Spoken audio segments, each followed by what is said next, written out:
session today is going to focus on air quality and health. And this workshop is jointly co-organized by several organizations in the region. I'm representing the Health Effects Institute right now. And we also have several other people from the co-hosts, the European Respiratory Society, International Society for Environmental Epidemiology, as well as Medical University Plovdiv. So I would like to welcome our co-hosts to say a few welcome remarks. First, I would like to welcome Dr. Alex Simichev, who is a respiratory physician with a long career. He recently co-founded a nonprofit that focuses on air pollution and health in Bulgaria. And in the parliamentary elections that were held just in April, he became a member of the parliament, then went on to lead the healthcare committee within the parliament. Welcome, Alex, the floor is yours. Thank you, Pallavi, and I would very much like to thank the Health Effects Institute as well as all the other co-hosts and organizers, because it's an extremely important topic that we are coming together to discuss, the air pollution issue, especially in Southern and Eastern Europe. My work previously has shown that this region has several issues, one of them being the information and the awareness around the topic of the health effects of the environment, and specifically the air pollution health effects. So thank you very much for bringing this group together. And thank you very much for all the participants who are online today to discuss such an important and extremely vital topic for the future, not only of ourselves, but also our children and our grandchildren. Thank you very much, Alex. We're very glad you can join us and bring your experience and expertise to this workshop. Next, I would like to welcome Dr. Zorana Andersen, who is a professor of environmental epidemiology at the University of Copenhagen. She's also the chair of the European Respiratory Society Environment and Health Committee and is a very active member of several ongoing research projects. Welcome, Zorana.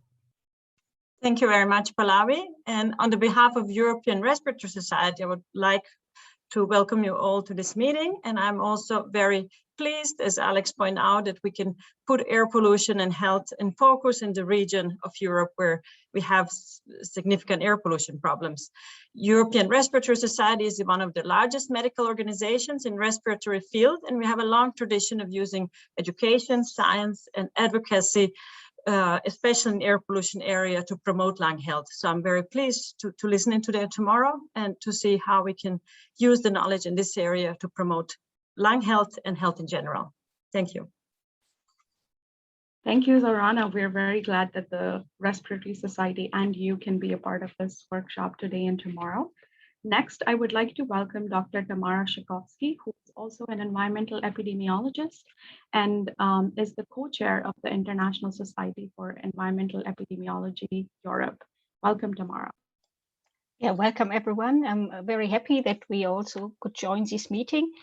The International Society for Environmental Epidemiology Europe chapter is co-hosting this session together with the HEI and the ERS, and I'm very delighted about this.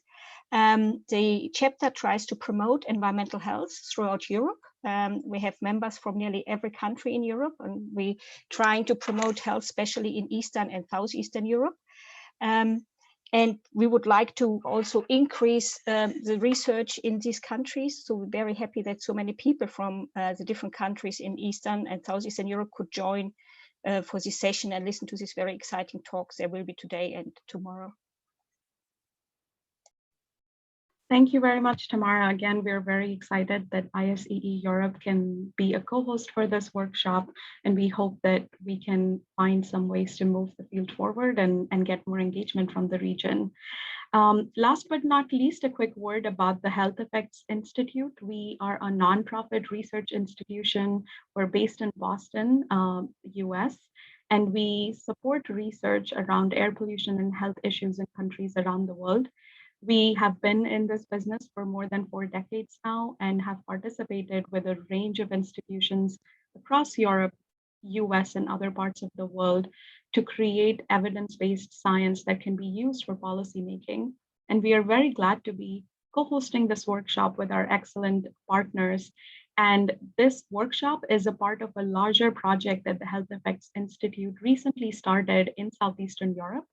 We hope to have future engagements in the region, potentially in person, depending on how the pandemic unfolds. And we will also be releasing reports later this year, for which we are collaborating with several academics and civil society groups in Southeast Europe. We are particularly focusing on Bulgaria and Serbia, just to keep the scope a little bit more manageable, but we would really like to engage with organizations and experts across the region to learn and understand the ground realities. We have an excellent speaker lineup, as I promised, and for today's session, we are going to be focusing on essentially topics related to air quality and trends in air quality, the situation in countries around the region, and also what the health effects and health impacts of exposure to air pollution are. Our keynote session has 3 excellent speakers, and we'll hear from them shortly. But first, I would like to welcome both of our chairs for this session, Dr. Barbara Hoffmann, who's at the University in Düsseldorf and is an environmental epidemiologist. She's also a very active member of the European Respiratory Society as well as ISEE, and currently serves on HEI's research committee as well. Welcome, Barbara. I would also like to welcome Mr. Dan Greenbaum, who is the president of the Health Effects Institute. He has over 3 decades of experience in science and policy related to air pollution and health. He's worked closely with the US Environmental Protection Agency, as well as advised other organizations around the world. So welcome, Barbara and Dan, and over to you. Yeah, thank you very much, Pallavi, for this nice introduction. And of course, welcome to everybody to this first session we have planned for today. We will start out with 3 keynote talks to really get you into the topic. And we have lined up 3 excellent speakers for you. We will start out with Dorota Jarosinska. And I would like to now first introduce her shortly, while I think Dorota can start sharing her screen. Dr. Jarosinska is a medical doctor and a specialist in public health with a 30-year experience in the field of environment and health. She is program manager for the program Living and Working Environments at the WHO European Center for Environment and Health, which is located in Bonn. This program covers a diverse portfolio, including the health aspects of air quality and climate change mitigation, but also chemical safety, environmental noise, environmentally sustainable health systems, and occupational health. In her position as program director, she is responsible for coordinating WHO's work on updating the WHO ambient air quality guidelines. And I guess part of her talk will be on this work that has been very intense during the last few years. Dorota, welcome to this session, and the floor is yours. Thank you very much, Barbara, Madam Chair. Dear colleagues, dear participants, good day. It's a true pleasure for me to be part of this workshop that focuses on the Southeastern Europe, part of the WHO European region where air pollution and health impacts, but also related social and environmental and economic impacts are really a challenge to member states, but also part of the region where many actions are being undertaken. Indeed, in responding to both growing governmental interest and public concern about these issues, many things are happening, and in shaping policies and actions, health indeed needs to be the basis of air quality policies. And I was invited to give you a very brief intro on the 3 ingredients on the evidence on the health effects of air pollution, which can underpin the policies, namely, and I will focus on speaking about WHO air quality guidelines, the policy context, and here I will focus on the WHO resolution on air pollution and health, and then a reminder of the magnitude of the issue, why it is a public health issue and how big it is, again referring to the WHO estimates. The first thing about the WHO air quality guidelines. When thinking about the health argument, health basis of air quality policies, we need to have a solid evidence base on why air pollution is a public health issue. And the WHO has been active in this area for long, and some of you may know that the first WHO air quality guidelines were published already in 1987, and then subsequent new editions were released. The still used air quality guidelines were published in 2006. And it is important to stress that the guidelines, air quality guidelines, are providing a robust guidance on how to protect population health from the impacts of air pollution.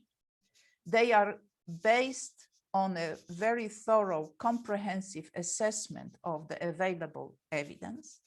As such, they are not legally binding standards, they are not regulations, but they are meant to support informed decision and policy making.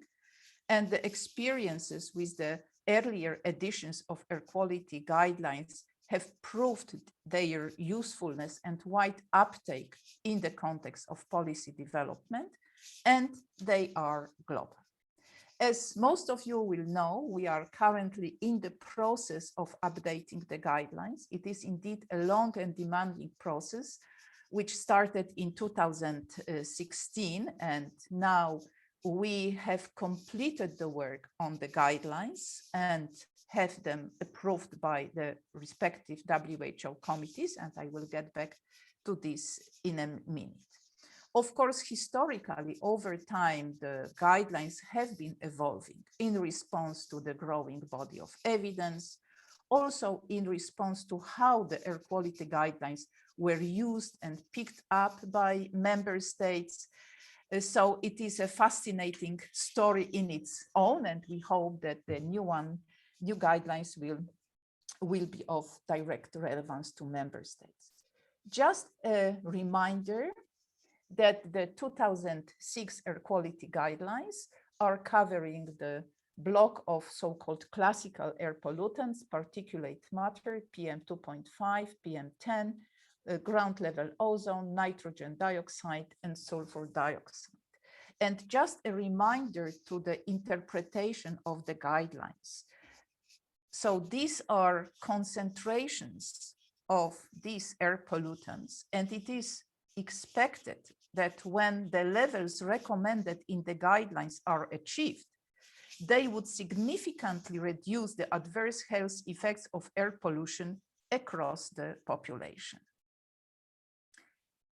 I mentioned that the guidelines are being developed based on a very thorough review of the available evidence. And in fact, this recently concluded process of updating the guidelines has followed the process outlined in the WHO Handbook for Guideline Developments. It involves several groups of experts, the core ones being the Guideline Development Group, worldwide group of experts with different perspectives and competence who are really deciding on the recommendations, a separate team working on the systematic review of evidence, and then external reviewers and the WHO group. And there are three main components, three main steps in the process: a systematic review of evidence, in response to the questions and topics defined by the guideline development group. Then a very comprehensive assessment of the quality of the evidence and its grading, which then is the basis of developing recommendations, meaning formulating the guideline values. So this is a list of the systematic reviews of evidence that were undertaken to inform the guidelines. You can see that it covers both considerations of long and short-term exposure to the air pollutants considered and different health endpoints, all-cause, cause-specific mortality and morbidity in some instances. And all these reviews of evidence have been peer-reviewed and they are published in a special issue of Environment International. To complete the systematic reviews and to comply with all the requirements of the systematic reviews to inform the guidelines, it was necessary to do some additional methodological work. And when updating the guidelines, two documents, accompanying documents were published. One, risk of bias assessment tool developed specifically for this set of the reviews of evidence, as well as a guidance to support the process of grading the quality of the evidence. I will not go into the details, but these documents are publicly available. So where we are now the decision has been reached and the recommendations formulated as numerical concentration values for particulate matter PM10, PM2.5, for nitrogen dioxide, ozone, sulfur dioxide, and ambient carbon monoxide for relevant averaging times, meaning short-term, long-term, and in relation to critical health outcomes have been formulated. Being aware of the global situation and that there are places in the world where people are breathing very highly polluted air, it was considered fully justified to maintain so-called interim targets, which are the values, not the ultimate guideline values, but the values which should support member states in their actions and efforts for the gradual progress, for the gradual improvement in the air quality. In addition, three other elements like desert dust, black carbon, and ultrafine particles were extensively discussed by the guideline development group, and the ongoing research and available studies were carefully considered. It was concluded that for desert dust, black carbon, and ultrafine particles, the guideline document will include so-called good practice statements. It wasn't feasible to derive numerical guideline values. However, there are more qualitative statements related to those pollutants. And as I said, the revised, updated global air quality guidelines have now been approved by the WHO Guideline Review Committee. And we are now in the final stages of internal institutional clearances and preparations towards the publishing and the launch of the guidelines, which will happen in the Q3 of this year. I mentioned that air quality guidelines are not a policy document, they are not a standard, but they are being picked up in the air quality policy domain, namely in the EU air quality legislation. There is very explicit reference that air quality legislation is taking into account relevant WHO standards, guidelines, and programs. But also at national or even subnational level, WHO air quality guidelines can serve as a reference for policy plans. And I would like to present here an example of a new air quality strategy of the City of London, where formulating the ambition and the aim of this strategy, again, WHO air quality guidelines are explicitly referred to. Air quality guidelines are being picked up in air quality policies, but that doesn't mean that the values are exactly the same. And I use these very informative graphs from the website of the European Environment Agency, which is showing the proportion of the EU urban population exposed to specific air pollutant concentrations above either air quality guidelines or selected EU air quality standards. I will not go into the details for the sake of time, but it's just to say that why air quality guidelines are a reference points for formulating policies, you could see this graph as an illustration of this science and policy gap, where policy making process then takes into account other considerations and results in certain values which may differ from these health-based WHO recommendations. Moving now to the policy anchoring of the health basis of air quality policies. In 2015, the first resolution of the World Health Assembly, that means gathering of all ministers of health of the WHO member states, adopted a resolution on air pollution and health, first recognizing that air pollution is a leading avoidable cause of disease and death, and that applies both to ambient and household air pollution, highlights the role of the health sector in addressing this public health challenge, but also puts a lot of emphasis on intersectorial cooperation and consideration of the health aspects in all air pollution related policies.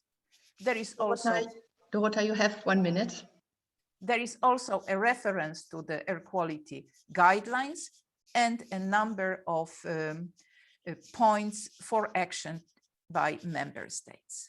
This is not, of course, the only policy document. I will not go into the details, but would like to remind us that in 2018, air pollution was recognized officially as a risk factor for non-communicable diseases. It is a big opportunity and another way how all the efforts to address air pollution, to protect health, can be better anchored in public health action. And finally, a reminder, as I am sure many participants are aware of the magnitude of the health impacts of air pollution in the countries that are in focus of this webinar. These are the estimates produced by the World Health Organization, which are indicating that for Bulgaria, it's around 8,000 premature deaths that can be attributed to ambient air pollution. For Serbia, it's more than 6,000. And that for cause-specific mortality, the most important are ischemic heart disease, stroke, and chronic pulmonary disease. So I think this is a good reminder that this is really a big public health issue, and the follow-up discussion on the evidence, but also action, will contribute to reducing this burden in the future. Thank you for your attention. Thank you very much, Dorota. I think you have reminded us very well of the importance of air quality, of good air quality for public health, and of air quality regulation to improve the situation. I would like now to turn over to my co-chair, Dan Greenbaum from the Health Effects Institute, to introduce the second speaker of today. Thank you, Barbara, and thank you, Dorota. You've presented the foundational work of WHO in helping the entire world recognize and then address these questions of air quality. And as you noted, there's probably no other part of the world that pays more attention to these guidelines and thinks about them as part of its policymaking than the European Union. And we're very fortunate to have as our next speaker Vanda Jakir from DG Environment, and I will ask her to bring up her slides. Vanda Jakir is a policy officer in the Clean Air Unit of DG Environment in the European Commission, and she is currently working on very relevant topics for our purposes today, which is the implementation and enforcement of the ambient air quality directives and their upcoming revision. And she's going to place all of our discussions over the next 2 days in the context of the EU air quality policy framework. She herself is a lawyer specialized in EU and environmental law. Vanda, take it over. Thank you, Dan, and thank you also for this opportunity to participate in this workshop. I'm very much looking forward to the discussions that this workshop will bring. And as you noted in my presentation, I will provide an overview of the EU air quality policy framework, and I will also bring special focus to the recently adopted Zero Pollution Action Plan that is quite relevant for this topic, as well as the upcoming revision of the ambient air quality directives. Let me start first by taking stock of the air pollution situation in Europe and its effects. Dorota has already mentioned the high premature death counts that are attributable specifically to air pollution. They count up to 400,000 premature deaths in Europe per year due to PM 2.5. But the reason why I put these two maps on the slide was to show that indeed these negative health effects are not equally distributed across the continent and across the countries. We indeed see that towards the east of the EU and in the immediate neighborhood, there are specifically harmful effects due to PM 2.5 that are more pronounced in this area of the continent. And if you look at the right-hand side of the slide, you can see the link that can be established between exposure to PM 2.5 and the socioeconomic standard in different regions across Europe. And we can see that the regions characterized by lower socioeconomic status tend to have higher PM 2.5 exposure than regions with higher socioeconomic status. But to better understand why these maps look like they do, it is important to understand where the air pollution is coming from. And I think we all know that air pollution has multiple sources. And when it comes to PM 2.5 in particular, as one of the let's say, most harmful air pollutants, a lot of it comes from how we heat our homes, how we produce energy, how we produce products.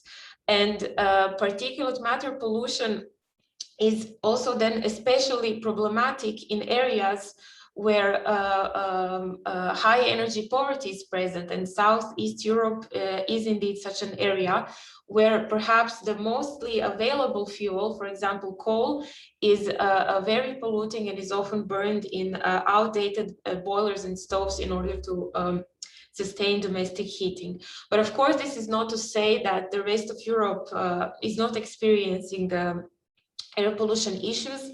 In fact, in many cities, the urban population is also suffering from better quality due to emissions coming from, in particular, transport. And also, it is important to note that as air pollution knows no borders, it originates across all scales. So from transboundary transfer of pollutants to local peaks that are near emission sources. This all points to the need to address all sectors and all scales in clean air policy. And that is exactly the logic behind how the EU's clean air policy is organized. So when we look at what we have currently in the EU to tackle air pollution, on the one hand, in the top part of the slide, the ambient air quality directives are set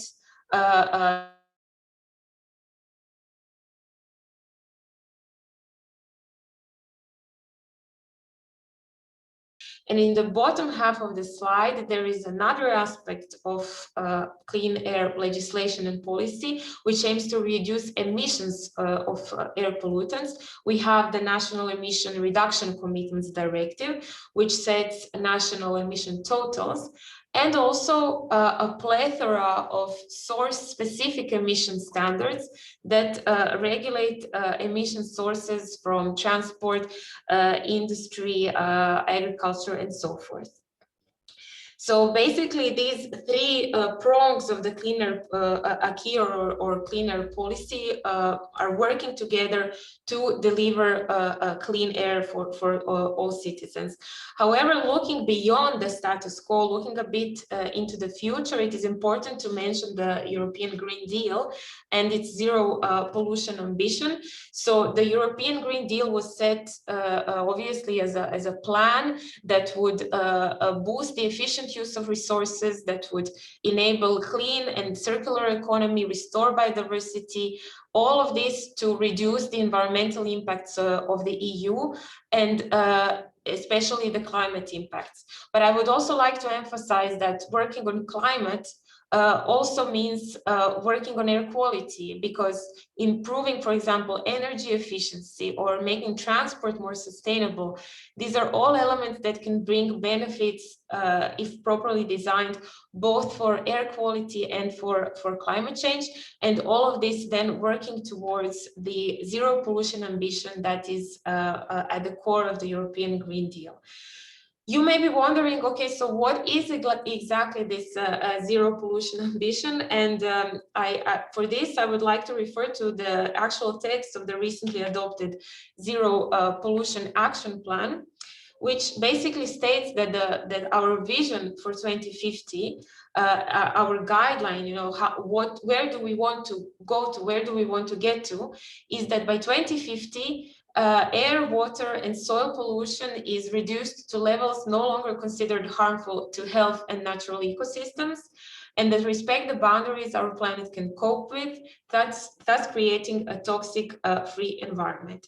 So this is basically our vision, our goal for 2050. But to make sure that we indeed get there, the Zero Pollution Action Plan also sets specific targets that are to be achieved by 2030 and that are complementing also the Sustainable Development Goals. You have on the left-hand side of the slide these 6 specific 2030 targets, but I would like to refer maybe to the one that's most relevant for the discussions today and tomorrow, which is to reduce by at least 55% the health impacts of air pollution by 2030. So if we get there by 2030, we are on the right track to truly achieve the zero pollution vision by 2050. But of course, this is a long process that cannot happen overnight, and it will require additional efforts from all levels.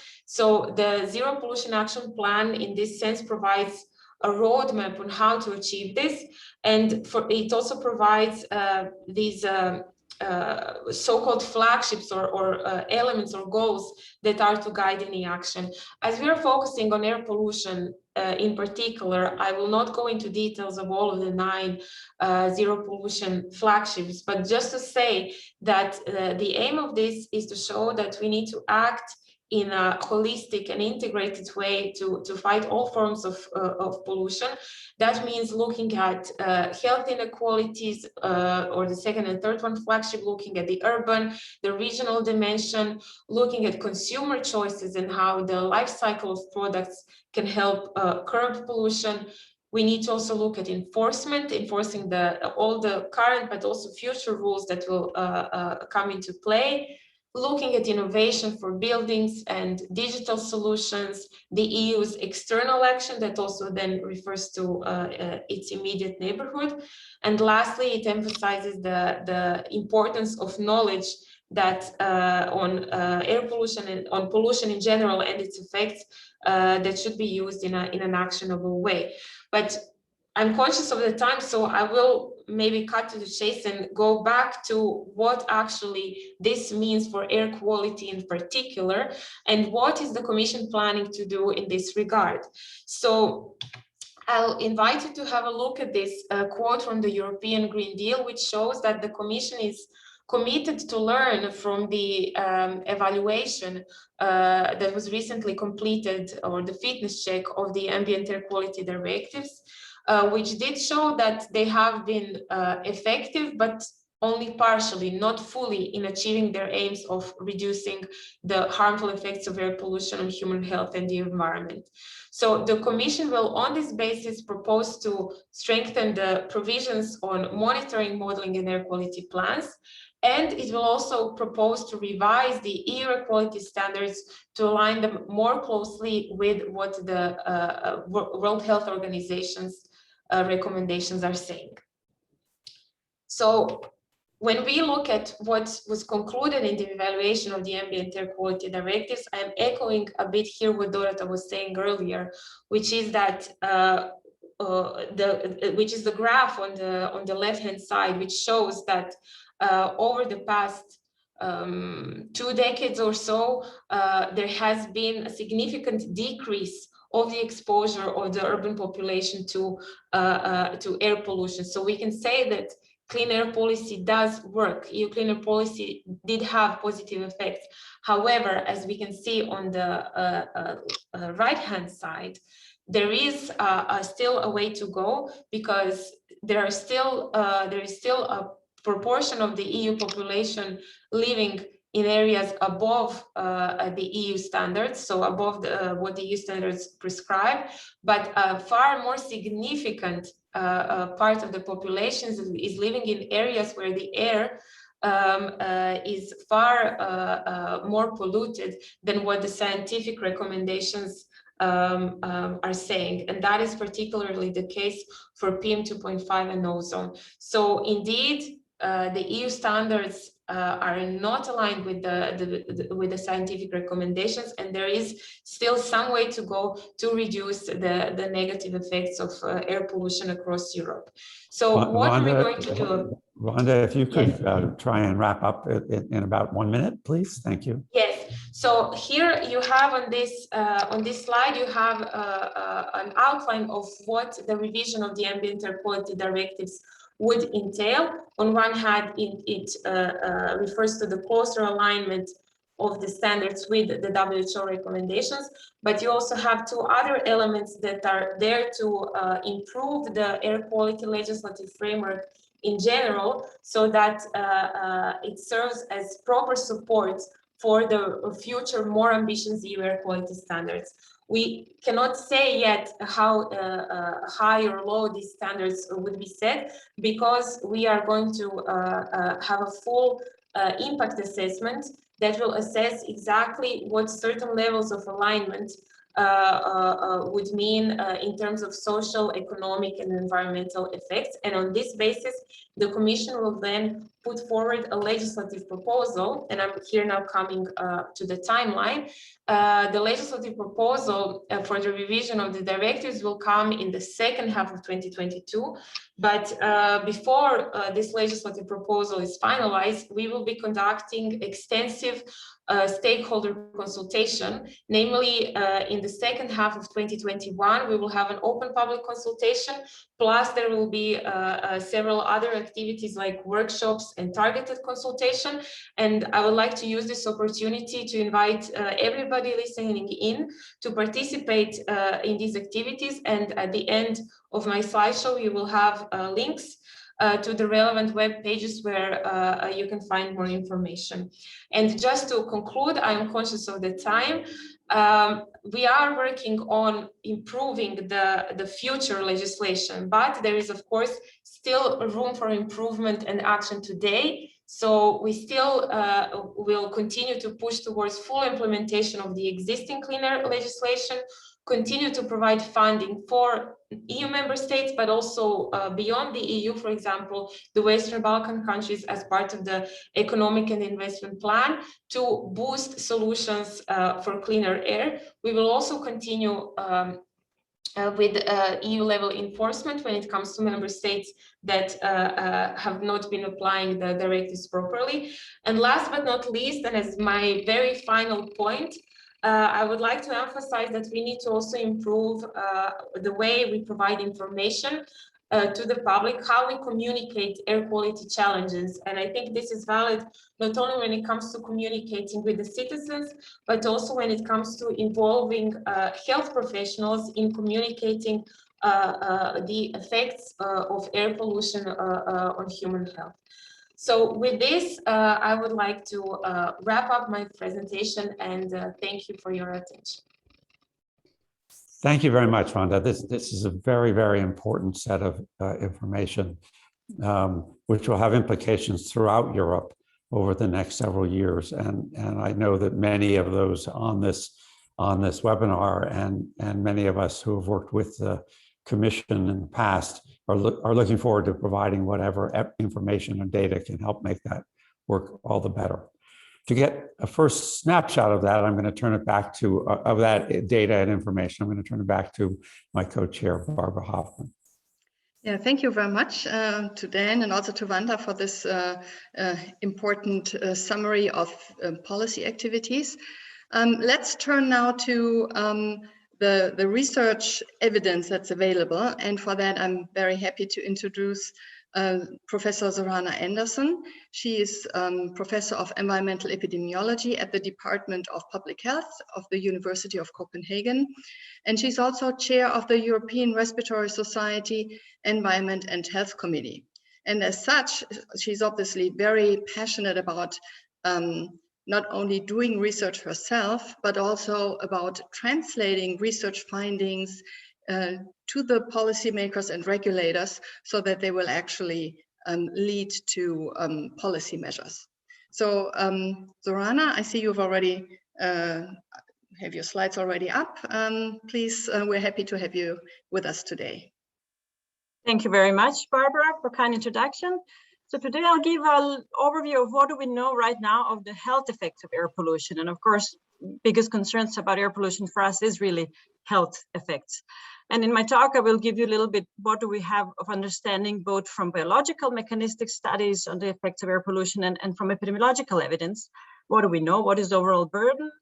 As well as a little bit in the context of current events in COVID-19 and climate change. How do we link health-related air pollution effects to these current events? Of course, I also want to point out that the most evidence we have on health effects of air pollution come from Western Europe, from US, from Canada, from Western countries, more developed countries, where air pollution levels are lower. And we have a gap in more local studies from local areas. We are well aware of that. And we'll discuss a little bit that in conclusions and remarks on this point. And of course, we see effects that are alarming and we know that we can interpolate it. Health effects are alarming also in these areas, but we do not have so many local studies. So main biological mechanisms behind health effects of air pollutions are inflammation, oxidative stress, and carcinogenicity of many air pollutants that we have. Most evidence of health effects we have on particulate matter, and more specifically on fine particulate matter of PM2.5. And as air pollution enters our body by inhalation of the air, our first evidence and first knowledge on health effects of air pollution, of course, were on the lung. And here we have first evidence and most solid evidence, perhaps, on the lung effects of air pollution. Most recently, we have understood that the smallest of the particles and particles in ultrafine range can transfer from lung via alveoli into the bloodstream. And from here, particles and air pollutants can reach through the blood system, pretty much all the organs of our body. They cause so-called systematic low-grade inflammation in fat tissue as well, and can reach brain. And through these pathways, air pollution has been linked, and we have plenty of evidence how air pollution promotes atherosclerotic processes relevant for cardiovascular disease, increased blood pressure, as well as increases inflammation in the fat tissue, causing insulin resistance, obesity, and development of diabetes, development of stroke, and a number of other diseases. So we have a really solid biological understanding of effects of air pollution on respiratory and cardiometabolic system. Something very new and up in time is now the new evidence how air pollution affects our brain. There is possible direct pathway of air pollution through olfactory bulbs from nose to brain, which may impose additional exposure. And this neuroinflammation is very relevant through our lifetime for our cognitive development in children, through our cognitive aging later in life and development of dementia, as well as newest evidence looks into emotional health and risk of psychiatric diseases. So this is some of the latest emerging evidence on air pollution health effects. As I mentioned, cancer carcinogenicity of air pollution has been looked through in great detail by International Agency for Research on Cancer, and more than 3 reports, but these are 3 most important reports on outdoor air pollution, PM and diesel exhaust, have concluded that air pollution is carcinogenic to humans, group 1, highest evidence, and it has been causally linked to lung cancer. So which diseases have been linked to air pollution? So now I'll cover up what do we know from epidemiological evidence, what studies, what health outcomes have been studied, and as well who is most susceptible to health effects of air pollution. So to summarize, I'll start from adults. In the bold, I have disease outcomes that more or less we have enough evidence for causal association, and the diseases that are listed not bold is diseases that are currently being researched on, and we have less evidence, but fast emerging evidence.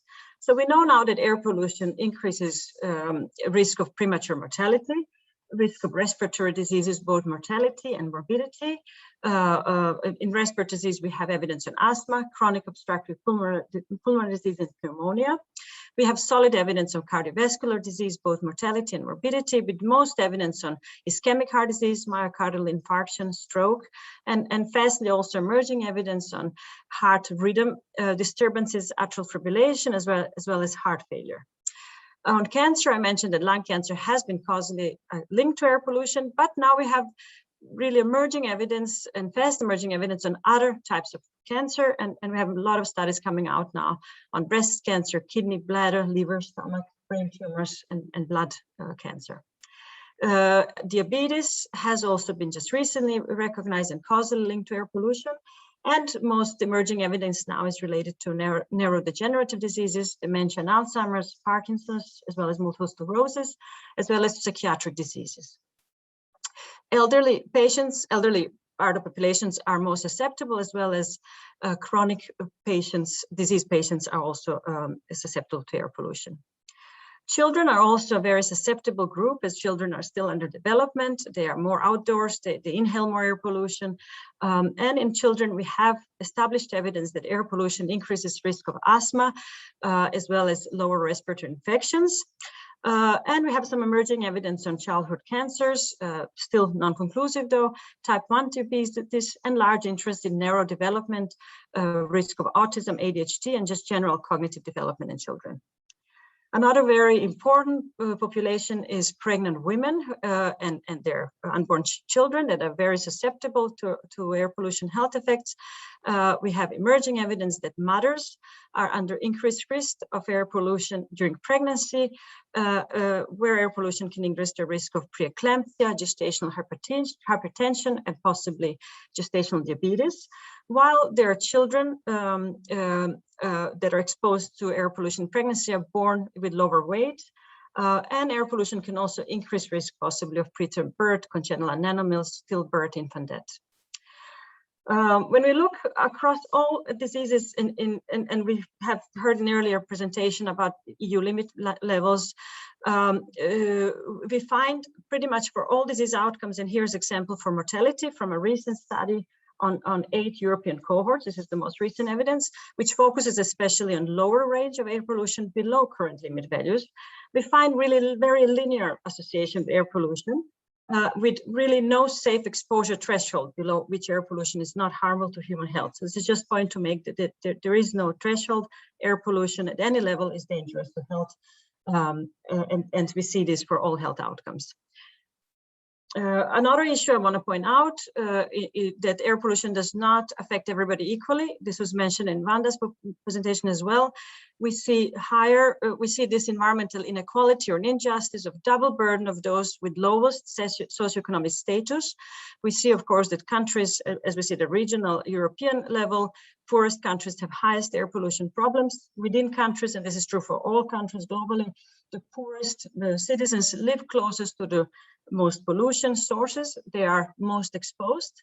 And double burden is also that they're also most susceptible to adverse effects of air pollution. This is because they have poor lifestyles, suffer from more comorbidities, have poor access to healthcare and information, and ironically, they're also less empowered to demand change. So this is definitely something to especially take care of in policy actions on air pollution, and relevant especially for this region.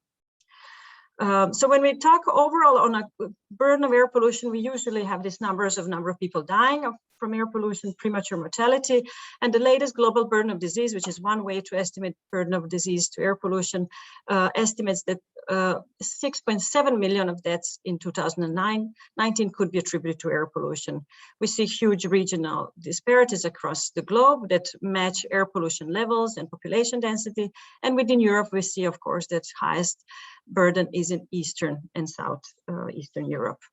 I also want to point out that compared to 2015 estimates, we see sharp increases in number of people dying from air pollution. So we increase in burden due to air pollution, even in areas where air pollution is decreasing, and which Vanda showed that air pollution policy works. But due to new and emerging evidence on health effects, we see that actually more people are dying due to air pollution, and that burden of air pollution is increasing. Just to make point that in 2015, global burden of disease had estimated the 5 causes of death as established linked to air pollution. This was COPD, ischemic heart disease, lower respiratory infections, lung cancer, and stroke. And now in 19, they have added diabetes and neonatal deaths. And this is one of the main reasons that we see larger health burden to air pollution. This is likely to increase in future as we have fast emerging evidence on asthma, on dementia, that will likely be included in future global burden of disease estimates of air pollution burden. So this all adds up that air pollution is really one of the top risk factors for health, and ranking 4th just after high blood pressure, tobacco, and dietary risk, and above alcohol use, physical activity, and other commonly known risk factors. I want to also make points that we cannot really separate anymore air pollution from another very relevant issue, which is climate change, and to point out to this close interrelated link between climate change and air pollution and health. We all know, and this is a huge area of research, how climate change directly impacts human health. Most perhaps known to people is the effects of increasing temperature, heat, extreme heat events, how they directly affect health, but there are a lot of other mechanisms through allergen exposure, water quality impacts, water food supply, environmental degradation, severe weather, and so on. But also want to point out this link with air pollution, that main sources of greenhouse gases driving climate change are also the main sources of air pollution. So there's shared exposures, present opportunity for shared solutions. And another point is that climate change driven heat, increases in heat events, warmer temperatures and droughts also will change our air pollution exposure, and directly they will heat increases ground level ozone, which is a great risk to health. It will increase dust suspension and more frequent and more intense sandstorms in the areas of the world where these are relevant, and these definitely also affect Southern Europe. And we also will have more frequent wildfires, also relevant in Southern Europe, and which produce huge exposure to air pollution to local populations. And another link with air pollution I want to mention is to our current COVID-19 pandemic, which has put air pollution a little bit on agenda. First of all, this is because of suspected link between air pollution and risk of COVID-19. We have some early evidence to show that air pollution can increase risk of COVID-19 infection and more severe infection that can result in death. This is because air pollution, as I showed earlier, inflammation also compromises individual immune system ability to fight infection. And we know actually from previous evidence that air pollution increases risk of pneumonia, influenza, and other infectious diseases. Air pollution also increases risk of all of these predisposing chronic diseases that we have seen have made people who were exposed to COVID-19 infection more susceptible to die from it if they have one of these chronic diseases. On the other hand, COVID-19 lockdown has shown that air pollution levels have come down, as we have not seen before in recent history. And these short-term reductions in air pollution have reminded us what can be achieved with policy and brought about a renewed interest and demand for clean air. Zorana, So will to conclude, you wrap up? Okay, I see you are. Thanks. Yes. So just to conclude, I hope that I showed you that air pollution is really a major global health risk for disease, mortality, and morbidity. Health burden of air pollution is huge, no matter how you quantify it, and there are different estimates and different ways to count number of deaths. All of them show huge and unacceptable number of deaths and due to air pollution, and burden is likely to increase as we discover in our research new diseases that are linked to air pollution, as well as our populations aging in Europe. Based on this health evidence, a call for action on air pollution is justified and urgent. We know that current legislation does not protect human health adequately, and we know that any reductions in air pollution would bring substantial health benefits. Climate change agenda, COVID-19, all of these present opportunities for co-benefits of air pollution control and call for joint action. And when we talk about Southern Eastern Europe, we still need local studies, because local studies with local estimates with air pollution that have different sources from studies that we currently have and different exposure levels, different population composition, would give most precise estimates for local action and understanding of local health burden. And as representative of ERS, and since this is all about health, I want to point out that medical societies, clinicians, and patient organizations need increasingly to play a role in spreading information to protect citizens and patients from health effects of air pollution, but also to be advocates for the change at a policy level, as air pollution has not been so well represented and recognized in medical societies. So by this, I want to thank you and open up for questions, I suppose, Barbara. Thank you very much, Zorana. We've had an excellent opening session. I want to make sure we can preserve the time for the other activities that we're going to engage in. So we'll move on beyond the questions and answers at this point, but I'm sure we'll engage you at different points during the sessions. What we've seen here is a very good overview of the very important new review of the World Air Quality Guidelines that Dorota described from WHO, the next stage of major consideration of air quality guidelines for Europe, and your excellent summary of all of the effects that we have across Europe, as well as across the world.